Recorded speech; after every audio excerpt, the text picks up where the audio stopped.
আসসালামু আলাইকুম ভিউয়ার্স, আপনারা দেখতে পাচ্ছেন এখানে কতগুলো তাল বীজ। আমি এগুলো একসময় তালের রস নিষ্কাশন করে এগুলোকে আমি মাটিতে এগুলোকে আমি রেখে দিয়েছিলাম। কিছুটা মাটি গর্ত করে সেগুলোকে আমি রেখে দিয়েছিলাম এবং কিছুদিন পরে দেখছি এগুলোতে অঙ্কুরিত হয়েছে। তো যাই হোক, সেগুলো এই তাল বীজগুলো আমি নিয়ে এসে মাটি থেকে উঠিয়ে নিয়ে এসে সেগুলোকে পরিষ্কার করে পরিষ্কার করলাম জল দিয়ে। তারপরে এই যে দেখুন কি সুন্দর এই যে শ্বাসটা হয়েছে ভিতরে তালের বীজের মধ্যে। যে এটাকে কোথায় কে কি বলেন, আমরা ছোটোতে এটা প্রচুর খেয়েছি।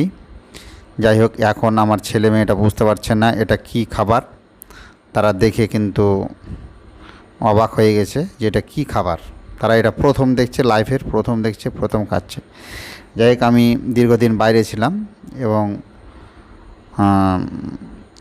গ্রাম ছেড়ে আমি শহরে ছিলাম প্রায় 15 বছর। 15 বছর থাকার ফলে গ্রামের যে কালচার এবং ঐতিহ্যগুলো সেগুলো কিন্তু আমি এক এক এক প্রকার বিচ্ছিন্ন ছিলাম সেগুলো থেকে। আবার গ্রামে এসে আবার সেই রকম একটা অনুভূতি এবং সেই রকম যে